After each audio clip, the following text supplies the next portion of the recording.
Welcome to the Design Thinker podcast, where we explore the theory and practice of design.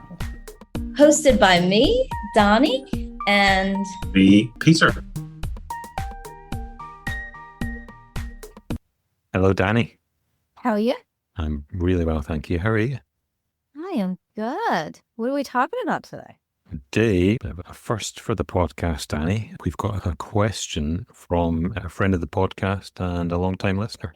Yeah. This is exciting. It is, isn't it? We need to think of a way for more people to ask us questions, give us ideas for conversations. This question is from a friend of the podcast and long-time listener, Ian Scott. We can find Ian on LinkedIn. Ian's question: what's your view on human-centered systems thinking? We'll use that as a starting point and could go anywhere in the next 45 minutes. But what's our view on human-centered systems thinking? And as usual, should we start with some definitions? I think it'd be helpful.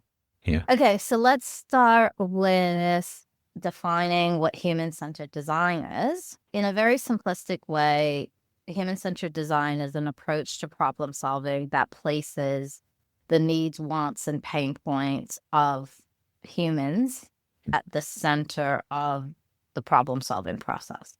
It requires empathizing to deeply understand. It requires working iteration. It requires experimenting and co-designing solutions with people that are going to be using them. When I talk about this, I get a lot of looks sometimes. Isn't that just problem solving? And if you think that way, that is awesome. Mm-hmm. But there are lots of people that's just not. Traditionally, when we were taught to solve problems, we weren't taught to bring the people into it. We were taught to isolate the root cause and then eliminate the root cause. And that's how you come to a solution. And then you go out and teach people how to use the solution. Yeah. So problem solving has historically and traditionally happened in an isolated way. So you learn about the problem and then the team goes away in some back room, comes up with a solution and goes, ta-da, here's how you use this. Yeah.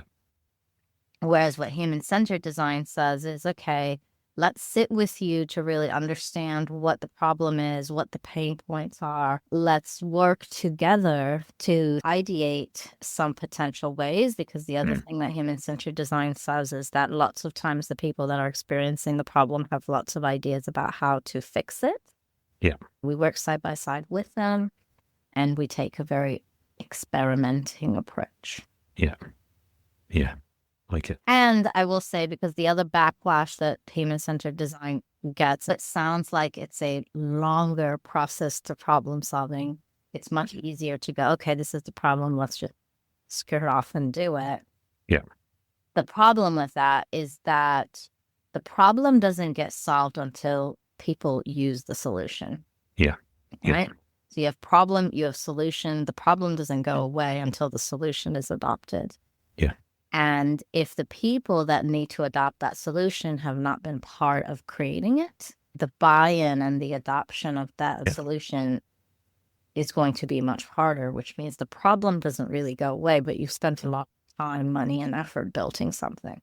Yeah. So you're either going to spend the time on the front end or you're going to spend the time on the back end. Yeah. Yeah, I totally agree. That's definitely a point of tension or resistance when we're talking to people in organizations, and offering them, I guess, an alternative approach to the one they've been taking. And often one of the immediate objections, the backlash is we don't have time for that. But I think you and I know from our experience, and I'm sure some of our listeners do as well, that the time to, like you say, actually solving the problem is either the same, less than it would be by taking, let's call it, I don't know, is traditional the right term, but taking an approach where we're not doing a lot of things you've just described. So we're jumping to one solution, which we have a hunch or believe that it's the right thing to do, and we deliver it. And guess what? It's not taking into account human behavior, and therefore people aren't going to use it, and they stick to the old way, et cetera, et cetera. And then you have to do more undoing work or redesign work. So yeah, it's cheaper and quicker, generally speaking, to take a human-centered approach, even though it might not seem like that. Yeah. What another there's a couple of questions bubbling up for me. Maybe let's talk about these in terms of, before we get into systems thinking. One of them is, well, we're the Design Thinker podcast, Dani. So human-centered design and design thinking, how do they relate to each other? What's your thoughts on that? Just to clarify that before we move on. Human-centered design, you can think about it as a broader umbrella, whereas design thinking is a specific process or a specific way of doing human-centered design. Yeah. That's almost just identical to my thoughts on those two things. Are design thinking is a way of practicing human-centered design, and there's other ways of practicing human-centered design. But so to use an analogy, when we say yoga, that you've got different types of yoga. You've got power yoga, you've got Bikram yoga, you've got hatha, you've got all these different types of yoga. So that's design thinking is a way, the same way that hatha is a way to practice yoga. Yeah, and we've not done this before. There's a couple of shout outs in this podcast. I'm going to shout out to Baroga, because that's a type of yoga that I practice every week. Baroga. I feel like you need to explain what that is. I should do, shouldn't I? So what it's not is in any way related to Silicon Valley tech bros, or I feel like bro is the latest word to be hijacked by an undesirable group in society. Bro is short for brother, and as a man, all my brothers, all my fellow men. So Broga is yoga for men, and specifically created by my Broga instructor to cater to men's bodies and the different way that they're able to move and potential they can move than the women's bodies. It's unfortunately can come across as, because of this new tech bro world, that people might have negative connotations or first impressions of the word broga, but trust me, it's the opposite of that. Assuming here this has the framing around broga and targeting it towards men has to do with hip flexibility. But hip and back flexibility, yes. Yeah, that's right. Which could be a whole other topic. But whole other topic. Yoga and different types of yoga. Okay, so let's get nice back analogy there. That's kind of, I'm going to take that. And so human-centered design is yoga, and design thinking is the equivalent of, say, hatha or Bikram yoga. Yeah. Nice. Okay. Okay, so you said you had a couple of questions. Yeah, the next question then is, or criticism or perhaps even backlash of this phrase human-centered and human-centered design, is that an argument people put forward, which I can totally understand, is that we need to move on from human-centered design and start thinking in terms of, let's say, planet-centered design. And the reason for that is that they believe, or people who have that argument, see human-centered design as having caused a lot of our planetary destruction in the name of consumerism. You can see that point of view. I have a controversial view on this. Okay. My view on this is that the designs that have been made that we point to, those have never been in interest of humans. Those have been made in the interest of profit. Yeah. Those things are profit-centered design. Because to me, if we are creating things that are truly good for humans, the planet is our home. It's our only home. Yeah. So it needs to be a consideration, because we want to create things that are good for humans, and burning down their home is not good for humans. Yeah. Something that's very relevant right now. I don't know if you've seen the documentary on the whole fast fashion. Fast fashion. Yeah. What they talk about is all of that is not really about the consumer. It's actually about triggering this buying behavior in humans. But if you follow that reasoning, it has nothing to do with humans. It has nothing to do with human need. It has to do with the need for profit. Yeah. So I think we're labeling things as human-centered design, or mislabeling things as human-centered design. So I do understand the criticism around we need to be thinking about the planet, but if we're thinking about humans in a holistic way, then the planet is part of that. Yeah, 100% agree. And actually, it's something I had to examine my reaction to that argument, because I've always seen that if it was going to be a true, like you said, true human-centered design, it takes into account our environment, the planet we live on. So yeah, totally agree with that. Which I guess leads us to me, That leads us into the next part of Ian's question, which is this phrase human-centered systems thinking. Are we ready to get into the systems thinking? Have we covered off our definition of human-centered design enough? I think we have. Yeah. Yeah. Let's get into, so what is systems thinking? Shall we ask the internet dictionary or Wikipedia definition of systems thinking as a starting point? Sure. Okay, systems thinking. Systems thinking is a way of making sense of the complexity of the world by looking at it in terms of wholes and relationships rather than splitting it down into its parts. It says it has been used as a way of exploring and developing effective action in complex contexts, enabling systems change. Systems thinking draws on and contributes to systems theory and the system sciences.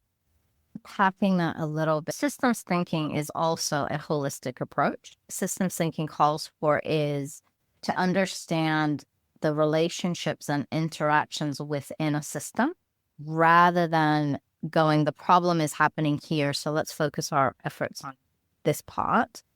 Instead, going, okay, the problem is happening here, but what is, so let's say in an organization, there's a big problem on the sales team.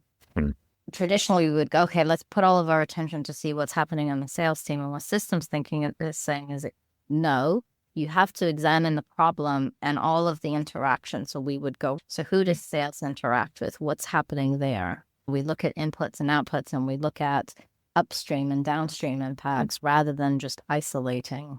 Yeah, and I think this is where our perspective on human-centered design, it definitely, I don't know whether the term is overlaps or expands into, or, yeah, when we talk about human-centered design needing to be the same as planet-centered design, to me, that's really similar to, that's a system, I guess, a systems thinking perspective on it. Both systems thinking and human-centered design call for more holistic thinking and moving away from isolating things and looking at it. Because in design thinking, we talk about, we actually have to understand the environment that somebody is experiencing a problem. Yeah. And that very much aligns to what systems thinking says, which it says you have to understand all of the things that are, and the idea behind both of those things is that problems don't exist in isolation. Yes. Yeah.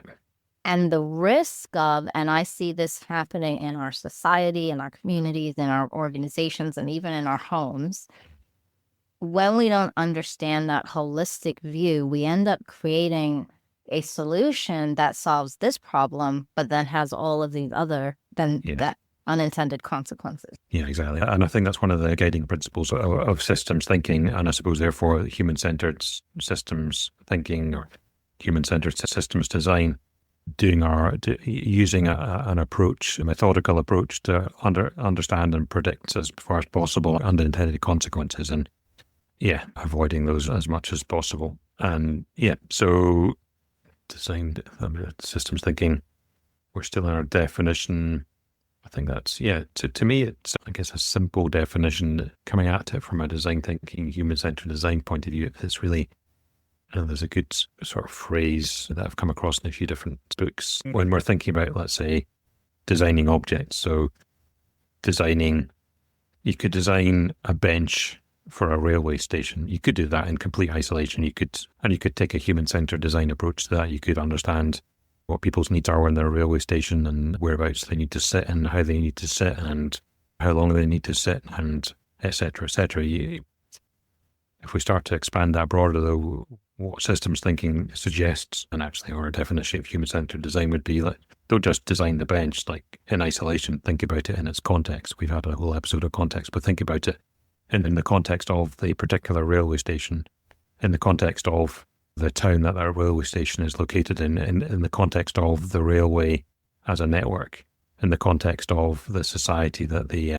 particular town is, and et cetera. Keep expanding outwards until, I guess, you're eventually thinking about it in terms of the whole world. And for the design and delivery of a bench within a railway station, you start to think about, where is the bench?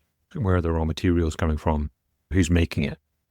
What are the unintended consequences of us placing an order for 100 steel railway benches to be used in Auckland Britomart Station, for example?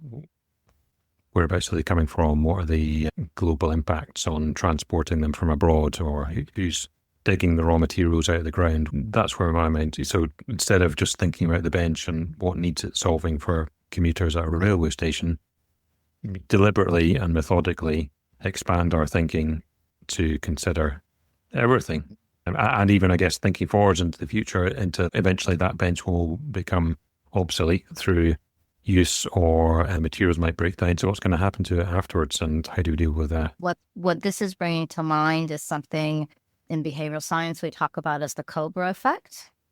Aha! I was hoping one of us would talk about the cobras.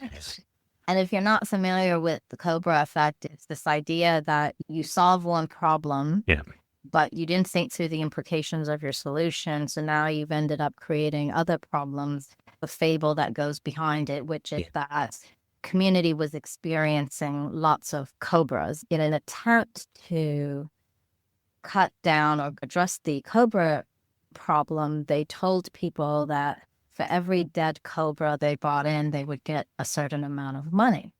And what that led to is people breeding cobras, then killing them and bringing them in to get money. And then what happened is when they discontinued that, now people were just releasing all these cobras. So now you've actually made the cobra situation worse. Yeah.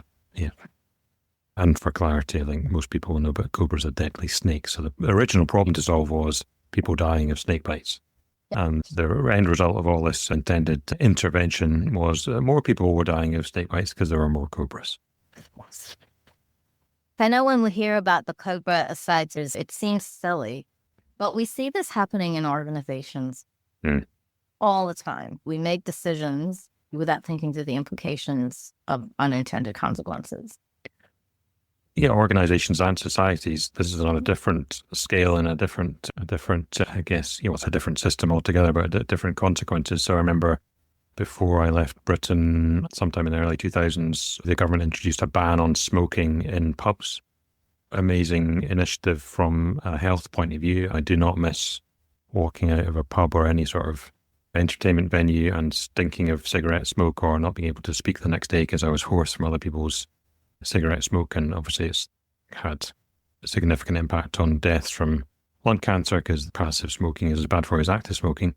But the unintended consequence, or I think it was an unintended consequence, was that the number of pubs closing down went through a bit of a hockey stick curve. There was a very significant impact on people's social lives. People no longer went, or lots of people no longer went to the pub to have a drink and a cigarette. And on the one hand, that might be another good public health outcome. But on the other hand, what we started to see, even feel, was the kind of one of the mainstays of community and society started to, when the local village pub closes down, then where do people go to get together and have a conversation, a relaxed conversation in the evening? Some might argue over a pint or two, you could have a civilized conversation with somebody who had different particular opinions than you when it came to politics or religion or anything. The unintended consequence of the smoking ban was that pubs closed down, and a really important element of a lot of villages and towns disappeared and it wasn't replaced, and people stay at home now and are more isolated than they were before.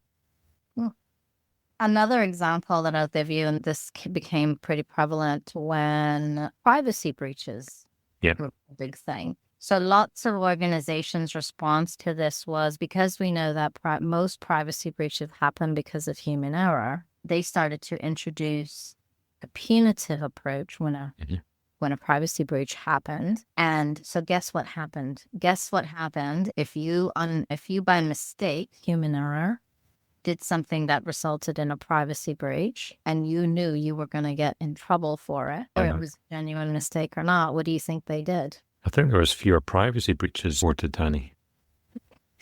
There was fewer privacy breaches reported, but the impact to customers' data. So the thing with privacy breaches, it's really important when there's a privacy breach that you identify it, you report it. There's a whole lot of things that need to happen in a very specific time constraint. But what was happening is people were hiding it. Privacy breaches dropped. Then you're like, ever since we introduced these punitive measures, privacy breaches are dropping. They weren't dropping. They were just not being reported, but the impact to the organization was even worse because they technically weren't taking the actions they needed to. So this is why you have to really, particularly in organizations, when you are thinking about incentives or the opposite of incentives, punishments, disincentives, you have to really think through what is the impact of this? What is the short-term, long-term impact of this? What can possibly go wrong here? Yeah, and it's full disclosure. I'm definitely not an accomplished or well-practiced systems thinker, but I think that the key is to expand your thinking beyond, like I said, the railway bench or stopping smoking or privacy breaches, and spend time tools deliberately thinking, right, so what will happen? This is where human-centered design and system thinking plays really well. From a human-centered design perspective, you would actually go talk to the people and go, if we did this, what might happen? And they would tell you. They would help you see the things that you can't see. They will help you figure out what the blind spots are. If the British government had gone to drinkers in pubs in the late 90s, early 2000s, I'm sure they did actually, and talked to them about what do you come to the pub for, then they would have started to understand that actually for a lot of people they didn't want to or weren't allowed to smoke at home, and it was the combination of factors like smoking, drinking, and socializing. All three of those things came together, and they can be picked apart. Yeah. If you can't do one, then you don't go to the pub anymore, and the pub loses money and has to close down. Yeah. I struggle with that one because that was a tricky one because smoking rates have dropped. Yeah. Over the years. Yeah. And I'm not saying that banning smoking in restaurants and pubs was the reason, but I guess that's a tough one because I agree it should be banned. Yeah, me too, actually. So I'm sounding like I'm a proponent and supporter of smoke. I'm not from the tobacco lobby. I think that was a great idea. Like I said, I really appreciated not coming out of the pub smelling of cigarette smoke. Some pubs you walked into and realised that actually the smell of cigarette smoke was masking other smells and it was preferable. That's a whole other story. But yeah, I think it was great. And, that the cigarette smoking is bad, full stop. Yeah, I've had two grandparents die of lung cancer because they smoked. So 100% a supporter of the ban. But I also I'm from Scotland, but one thing that English people do really well is a country pub.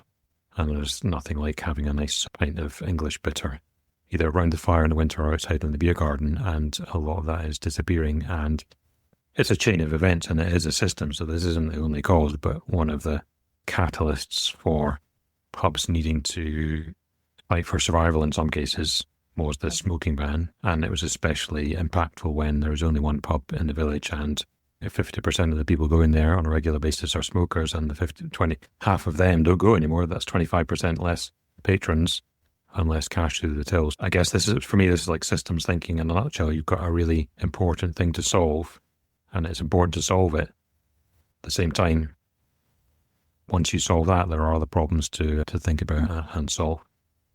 And it goes beyond just, everything's connected. We'll maybe jumping to conclusions or jumping into our next section, but for me, systems thinking about acknowledging that every single thing is connected. We're all woven together, and everything is woven together in a web of meaning and purpose, problems, and opportunities. It comes back to basics of physics, right? For every action, there's an equal and opposite reaction. And that applies to human behavior as well. Yeah. Something happens in our environment and we will react to it. Yeah. And the thing is, when we make changes to the environment, we need to be mindful. We're never going to 100% be able to predict what people are going to do, but we can be intentional. What this comes down to is, and this is again where systems thinking and design thinking marry really well, because design thinking will help you think about, okay, if that's how we're going to, this is that whole, how do we want people to feel? How do we want people to act? What do we want them to do? You think you'll do? Yeah. And we can, again, we don't have crystal balls, so we can't predict what they're going to do at 100%, but we can actually shape the solutions in a way that makes it easier for people to adopt it, for people to engage with it. And also fundamentally, when people are involved in creating something, they are more likely to Yeah. engage in it, Yeah. which Yeah. is called the IKEA effect. Oh. Well, we'll come back to that in just a second. Yeah. So the IKEA effect, you can tell us about that. I'm assuming here that everybody knows about IKEA. They are the company that buy the furniture in flat packs and you build your own furniture. Yeah. So it's called the IKEA effect because when you are part of building something, when you have had input or say or physically built something, you value that thing more. You want to see it be successful. You want to see it do well. We could leverage that in change and adoption and design. When we engage people in creating the solution and implementing the solution, they take ownership of it. It's a brain thing that happens. Yeah. Yeah. And when they take ownership of it, they have more of a desire or motivation to see it succeed. Yeah, that makes a lot of sense to me, especially someone who I love putting IKEA furniture together. I know lots of people do. Hence the thriving businesses that will do it for you. It's probably one of the hardest things for me to get rid of as I was moving up in life and getting, I don't want to say real furniture because IKEA furniture is real furniture. Certainly, yes. I was very sad Uh-huh. rid of my IKEA furniture because I put them together. I have very vivid memories in my first apartment, like putting together IKEA furniture. Nice. I love it. Yeah, I've still got, same. And I still have IKEA furniture. I think we need to do a different episode on this on kind of value proposition because we do. I'll leave that there. Okay, IKEA effect. Nice. The other thing I want to bring up is that design thinking also provides an element that leads very well into systems thinking, which is our three lenses. Yeah. Desirability, viability, feasibility, which we've done episodes on as well. Yeah. That also provides an entryway into that systems thinking. Yeah. Yeah. I think you mean, because you do mean, you're implying that those three lenses, we can look through those lenses and apply them to, let's say, like tiny micro kind of moments in our lives, in somebody's life, all the way out to global problems. Literally, like the climate crisis, for example, we look at the problems and the solutions and find the right blend of desirable, feasible, viable, whether it's somebody's daily life or huge planetary problems. And if we take that back to the Cobra problem, right? Yeah. And if somebody said, okay, so the desire is to reduce the number of Cobra bites, the way we're going to solve that is we're going to pay people. You could have walked through, okay, how viable is this? Yeah. And how feasible is this? And this is where I think if you're having those types of conversations, what might be the unintended consequences? You can start driving that thinking to that. Yeah, I think so. Because then if you go, if it's viable from a society point of view and the council or the government, whoever was paying for the Cobra heads, then you kind of circle. I always think of those desirable, feasible, viable. You kind of cycle through them. You go through a spiral. They start wide and then narrow down through, spiral into the middle, where you've got that sweet spot where they overlap in the right way for the particular situation. But you could, moving on from like the viable. So yeah, okay, we can afford to pay $1 a Cobra head. Okay, so it's desirable for somebody to get paid that. And you go, why is it desirable for somebody to get paid for Cobra heads? What are they going to do with it? Okay, so they need the income. Okay, so they're going to spend the income on what? Okay, and then you keep going, cycling onwards. Okay, so if that's what they're going to spend the money on, then what's going to make it feasible? Yeah, I think you would keep going through that logical sequence of examining the situation and probably come to the conclusion that eventuated. And sometimes when I talk about this, people always go, why can't we just ask the question, what are the unintended consequences? Yeah. The challenge with that is we fall in love with an idea. Yeah. And once we've fallen in love with an idea, we get beer goggles, if you will. We just can only see that idea as the world's perfect idea. It's, if you talk bad about this idea, you're just crazy. We fall in love with ideas. I'm loving this idea of beer goggles for ideas.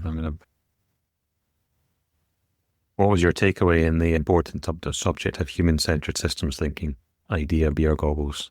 If that is what you end up taking away from this, that is also that next time you come up with an idea and you're obsessed with an idea, Yeah. the idea beer goggles pop up. Yeah. But this happens. Yeah. And then our brains just shut down to the possibility of what could go wrong. Yeah. Yeah.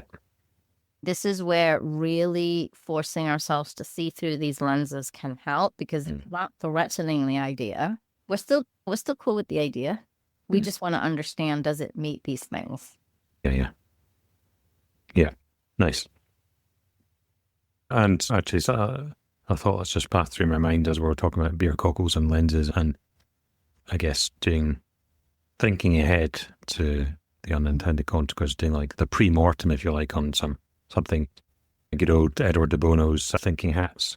So he had if people aren't familiar with the thinking hats, he had an idea of, in a group conversation or even as an individual, you imagine that there are, and please just imagine them rather than actually have them.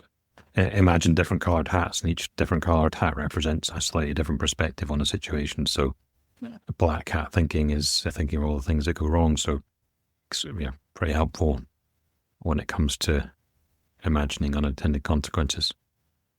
And that's what design thinking and human-centered design forces us to do. It's like perspective taking, being able to see things from multiple lenses. Yeah. We've moved on from, I think hopefully we covered off our definitions, and we did talk about why it's important, and I hope that's come across. We don't want there to be more cobras at the end than the beginning, or we do want to solve public health issues, but we don't want the society to fall apart. And we have gone into how do we practice systems thinking? And maybe for us is, okay, so we're pretty familiar with our capabilities as design thinkers and some of our tools and our general approach. What might we add on to that or expand outwards to include when we're thinking about a system that includes the thing that we are designing?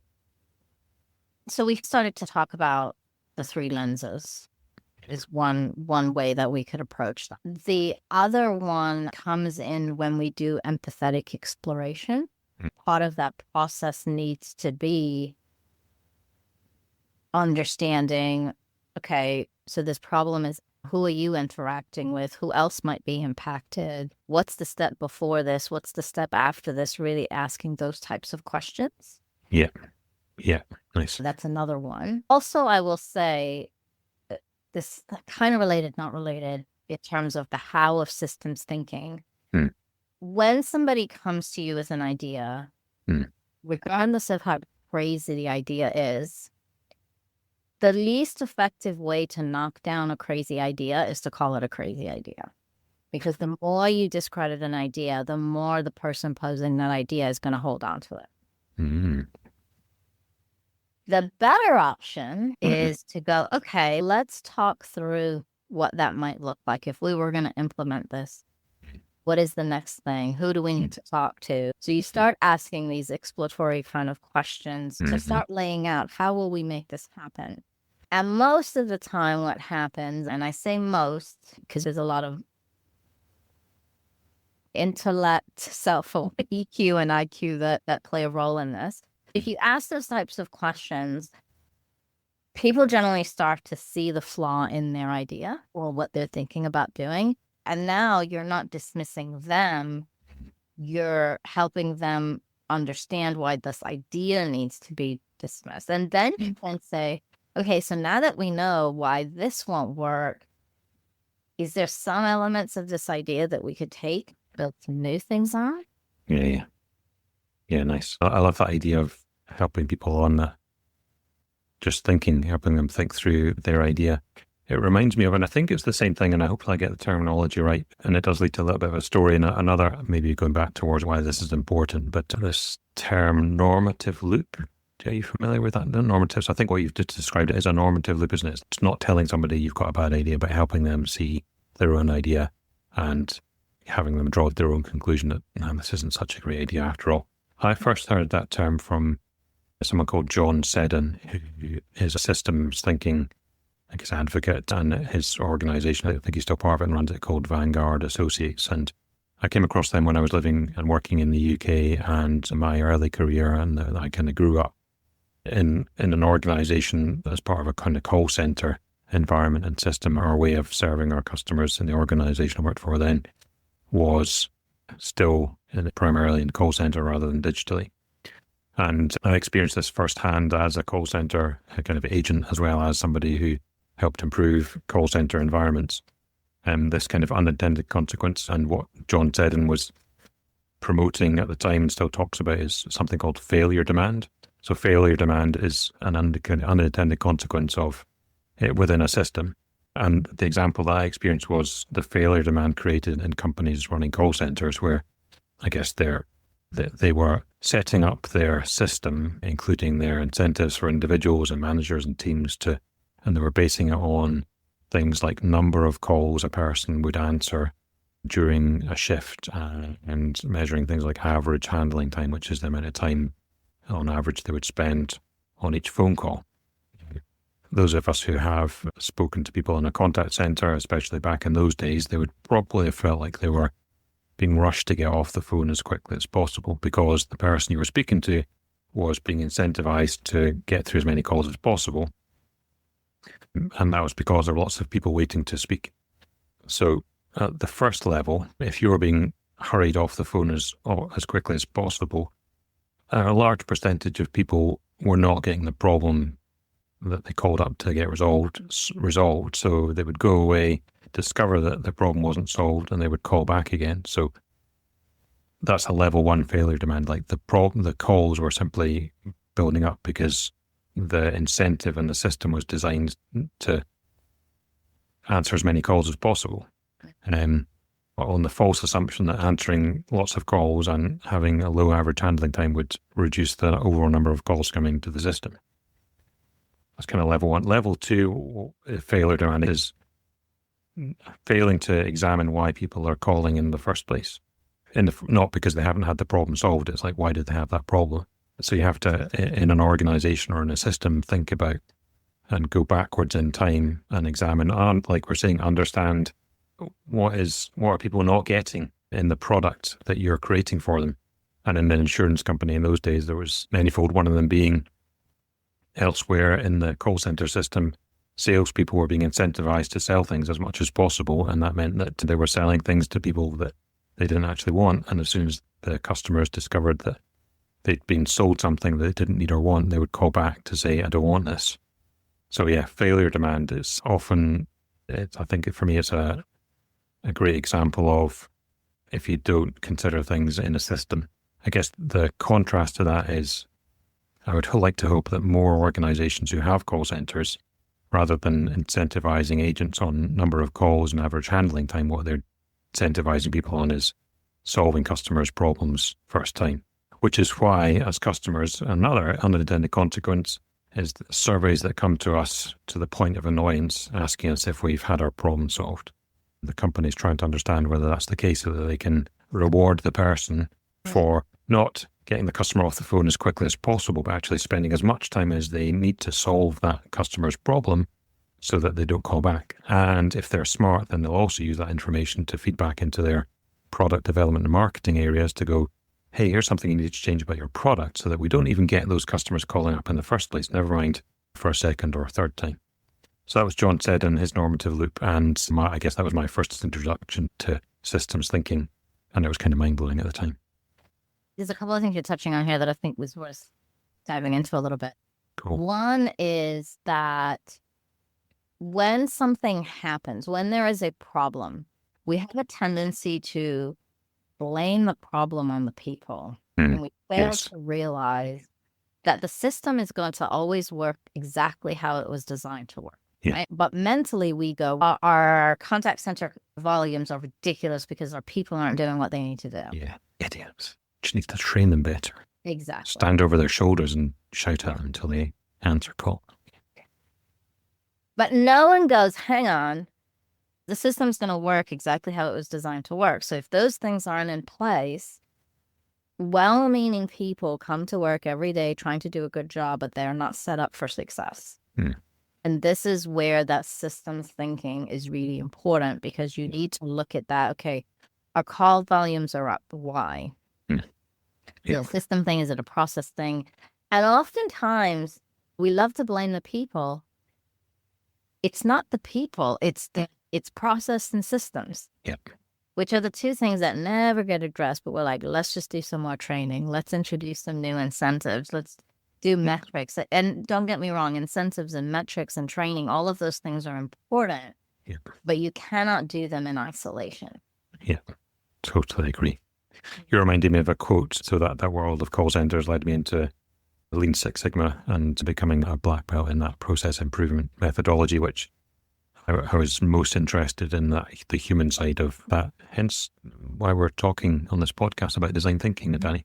But W. Edwards Deming, who was the American scientist who, depending on the story you read, he went to Japan, learned all about Japanese manufacturing and brought the method back to the States. I think it was actually, he took some stuff from the States to Japan. He was a good idea spreader, share. Anyway, he's got some amazing, wonderful quotes. And one of them is, a bad system will beat a good person every time. That resonates with the situation. And it's hardly ever the individual person. In fact, I would say never the individual person. It is the system that they are part of. And to me, that's, get curious about what the system's doing and why it's leading to somebody behaving in a way that is not helpful. Yeah, absolutely. And this is why we see sometimes A players go in, somebody that is a high performer goes into a new team or a company and they fail. And so then you go, why was this person so successful here and not successful here? Same person, same capabilities. It's not like they've just dumped a bunch of their capabilities on their way out. Like the context, the environment is very important to success. Yeah. Very. And so then why is it that we don't think about context? Because thinking about context is complicated. Yeah. It's much easier for me to blame all of this on Peter or the contact center team or the finance team. It's a lot easier to do that than to go, hang on, let's look at this from a... Yeah.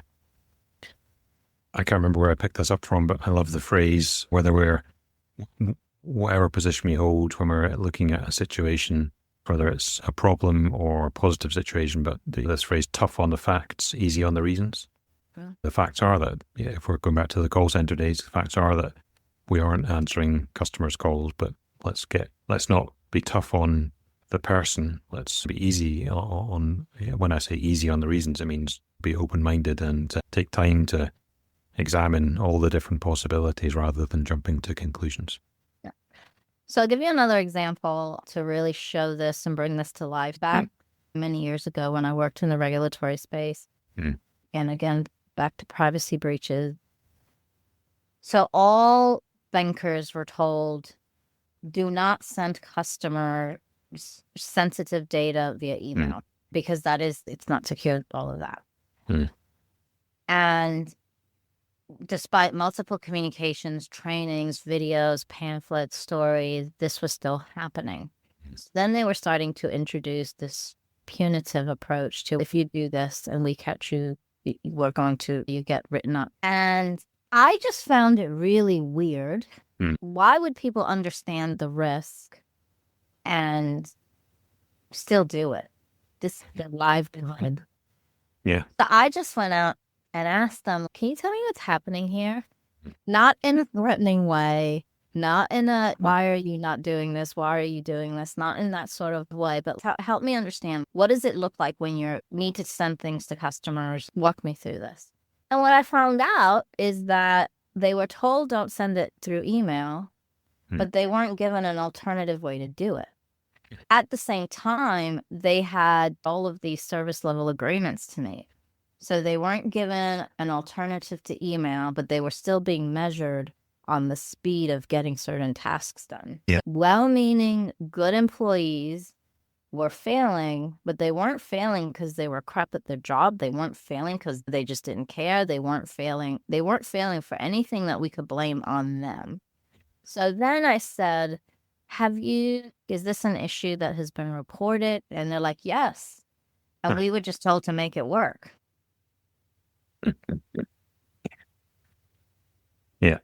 And then I went back and looked, and there were many emails and trying to feed this information back to the top. They genuinely tried, and then they just make it work.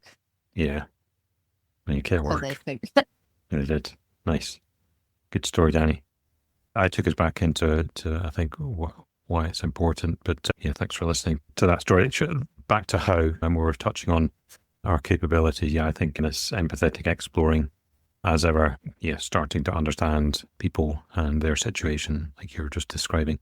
I also think you touched on something, but for me, when designing full stop, but especially when it comes to systems, I think visualizing things because of the complexity, like systems are complex, and that's why we don't commonly think in terms of them and also spend time trying to understand them and solve the systemic problems, because it's just difficult for our brains.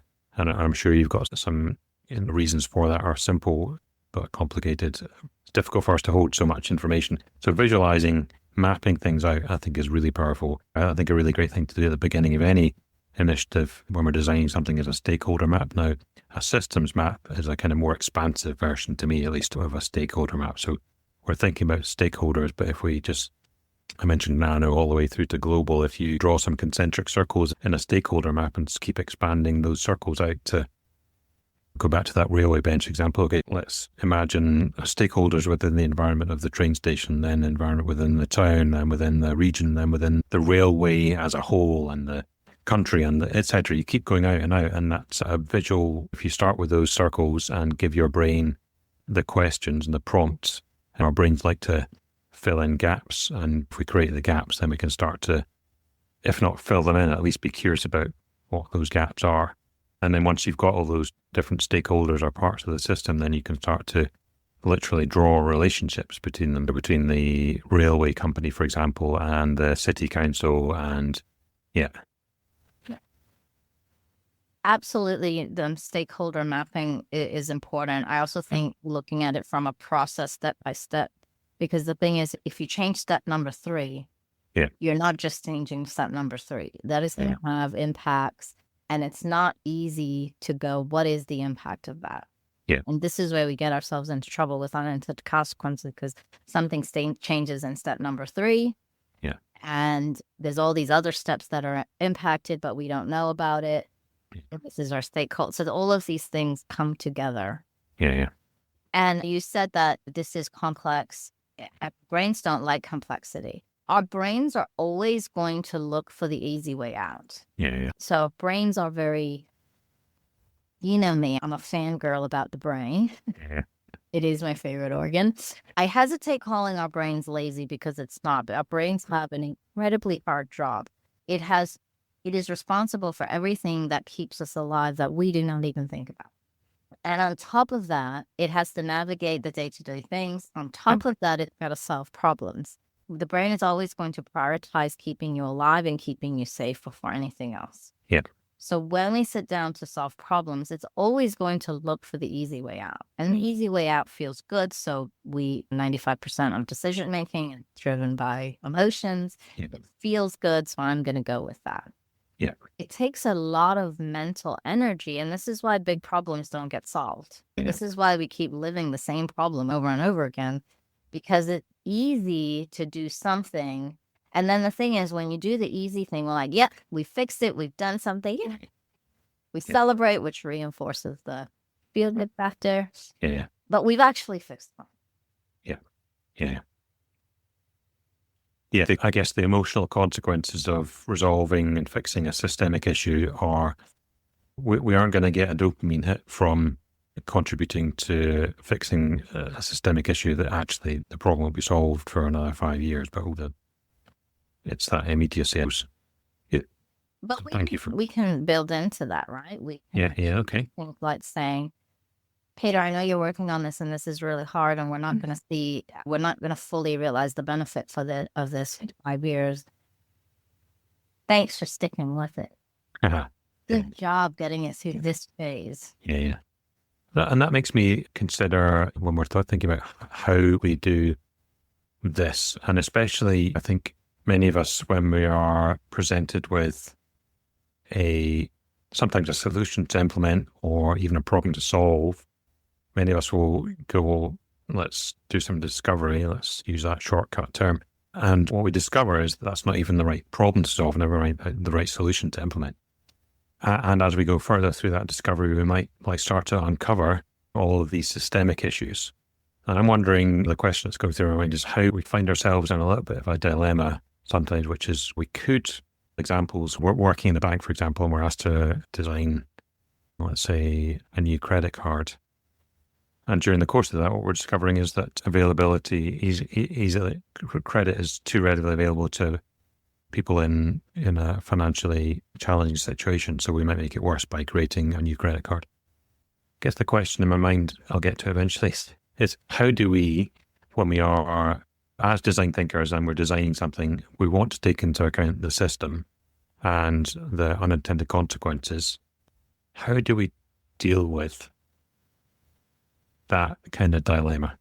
What are your thoughts on that, Dami? Is there any specific approaches or techniques or tools or any of our capabilities that come to mind where we're in that situation?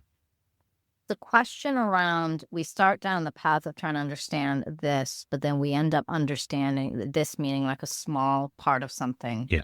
And in the process of doing that, we uncover all these other things. Yes. Then it starts to feel overwhelming and like you're trying to solve 50 problems now instead of one. Yes, essentially, yes. And also at the same time, we've got our stakeholders, the people that are asking us to solve the original problem, still needing that original, and also maybe adding in another, that is still a worthwhile problem to solve. Yeah. So the practicality of work in organizations is, and actually the practicality of solving any problem, it's about compartmentalized. I'll give you an example. When I do discovery work, so right now I am helping an organization improve their empathetic exploration muscle. Part of that work has been discovery work. I've been talking to different parts of the organization to understand, what does this mean for them? Why would it be important to them? How would it help them? And in the process of doing that, I have uncovered lots of other challenges. And people tell you things when you go out researching, there's the thing you're researching, but then there are all the things that you will find out. Yeah. You cannot control that. So what I have done is I have documented all the other things that people have said. And then I've said, okay, those are all the other opportunities to be solved. But right now I've been asked to solve for this. Yeah. So I separate them out. I am still giving the client, hey, these are all the other things. Some of them I can help you with. The other ones, not in my space. So all I could do is uncover it and share it and give it back to the stakeholders that have the authority to do something about it. And this isn't an organizational setting. Yeah. And then solve the thing that I've been tasked with solving. Yeah. Yeah. In the process of doing this empathy, how do we help this organization build their empathy muscle? I've also discovered actually they also need to build their collaboration muscle because they work in silos. They're very risk averse, all of those things. Yeah. But that wasn't the thing. So I have to raise that, but I have to focus on this. Now, what I could also do is as I'm building the solution for helping them build their empathy muscle, I can try to fold in some elements of collaboration. I can try to fold in some pieces on healthy, balanced risk. So I can do that because I have awareness of that. So that's how I handle that in an organizational context. Yeah. Does that answer your question? It does. Yes. That's great. Thank you. Yeah. Yeah. And go back to that kind of normative loop guiding people on their journey. You're almost doing that, going, hey, yeah, we can definitely do this. By the way, there's also these other related, sometimes broader, sometimes more specific issues or opportunities that we can look at next. Yeah. Yeah. Nice. And again, visualizing that can be really helpful, showing people these are relationships between the different outputs, inputs, and kind of factors and relationship within your organization and the system that it operates within. Yeah. Nice. In the marriage of design thinking and systems thinking, another one of the design thinking capabilities that's really useful is ideation. So I generally ideas. Yeah. With a little bit of a twist. Tend to use ideation, or there's this misnomer that ideation is only useful at the start of something. Earlier I said, let's say somebody comes up with what you think is a crazy idea. We can actually use ideation to navigate that. How might we make that idea work? Nice. Yeah, yeah. I like that. How about we understand the implications, the consequences, whether intended or otherwise? Yeah, yeah. Yeah, nice. I like that a lot. One of our capabilities, I guess I'm intrigued by, and this shows that I haven't worked on anything that's a really big systemic issue yet. I would like to, is this idea of curious experimentation. And I guess I'm really interested in your thoughts and your experience of this, Danny, but you've got, so I think in terms of my mental model, at least at the moment, is if we have a systemic problem or opportunity to work on, then by definition, it's complex, it's large scale, it's probably something that's going to take time to see the consequences of. And that's in contrast to my kind of, again, mental model of the way I like to use curious experimentation, especially, is putting prototypes out into the world and quickly learning, what does this thing do? What is the impact of this thing? And to me, those two things, at the moment at least, are opposite ends of a scale and time and risk and investment spectrum, if that makes sense. So I'm curious, I guess the question is, I think there must be opportunity to be curiously experimenting within a system, but how does that kind of play out in terms of scale, time, etc.? Remember how I said a system will it will function exactly how it's designed. One Yeah. thing that is true about the system is that the system is always going to fight for its survival. Okay. The system does not give a crap about you, the customer. So this is why we see, and this is also why I feel like there's a lot of mistrust in large entity. The system will always find a way to survive. The system is bigger than the components. This is also why climate change is really worrying, because the Earth will survive. Yeah, yeah. The Earth has existed before humans. It will exist after humans. So the thing that won't be here Yeah. are the problem that the Earth sees as the problem. Yeah. Systems will always resist against the thing that is trying to change them because it sees it as a threat. Yeah, yeah. Yeah. That's really important to understand, because when we bring in things like curious experimentation, the system's going to resist it, and it is going to pile up the reasons why. And you have to dismantle that one by one and small steps. Okay. So that's the big macro view of it. The more micro view of it is, when I get told experimenting is a waste of time, we just need to pick a solution and go with it. Some of the things that I apply there is, how has that worked in the past? Yeah. And a lot of times the problem that I'm there helping to solve is because the solution they have now isn't working. So if I can go, isn't that what you did with this solution and it didn't work? This idea that experimenting is going to take a long time is also a misnomer. Because I've worked with teams and we have actually experimented with some ideas within the span of a session. But actually, let's get rid of these 3 ideas, but these 2 are viable. So it happens in iterations, right? The first iteration might be really quick experimentation. Let's say you've got 5 ideas. We experiment very rudimentary and we're like, let's get rid of these 3 because they're just not, now that we've done some stuff with it. Now we've got 2. So how might we test this in a way that takes a little bit more effort, but now you're only doing it with 2 ideas. Yeah.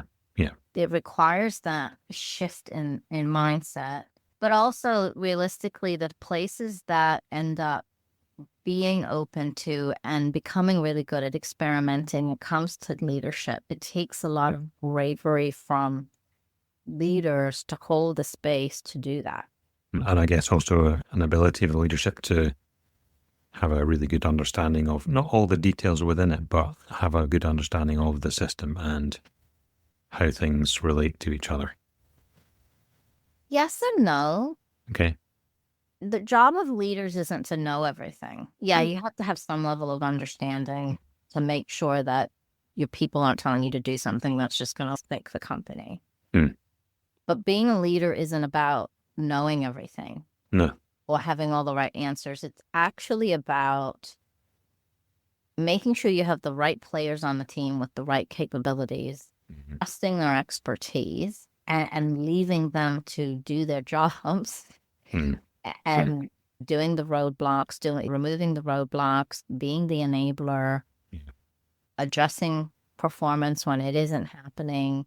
That is the job of the leader. It's not to be an expert. You hire experts to do the work. But to your point, I do recognize like they have to have some understanding, high level, big picture understanding of how different aspects of the organization are connected, work. Yeah. Yeah.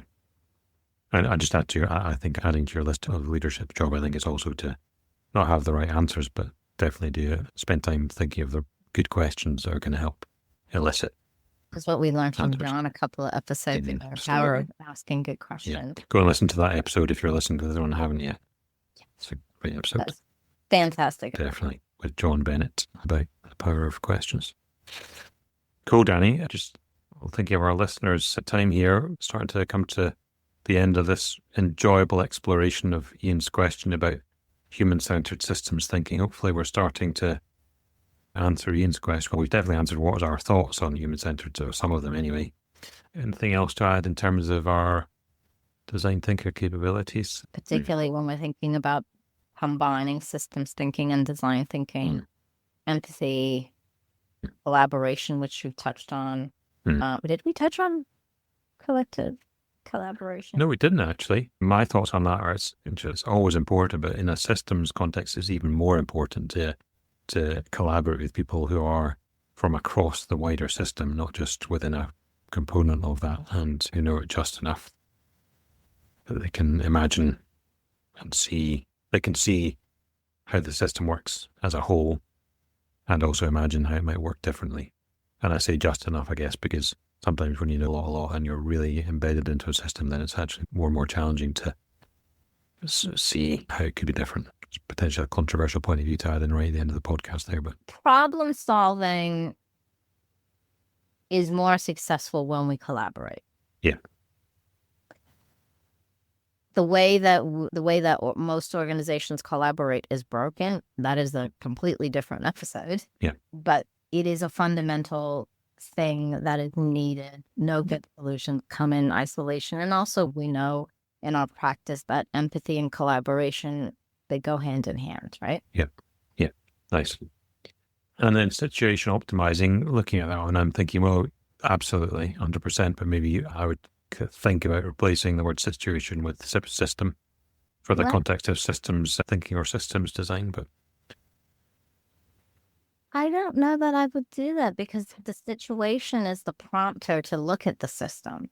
Okay. So how do we optimize this situation within the system? Okay. That's how I see it. Nice. Maybe that is coming back to the question I asked about what do we do when we're asked to optimize the situation but uncover issues within the system, and actually bring it full circle is start by optimizing the situation, because we know that will start to have a positive knock-on effect on the system. Okay. Accepted. Some of the key takeaways here are that systems thinking and human-centered design work really well together, and I think they both have elements that pull on each other. They're woven together really nicely. Yeah. And help to elevate problem solving.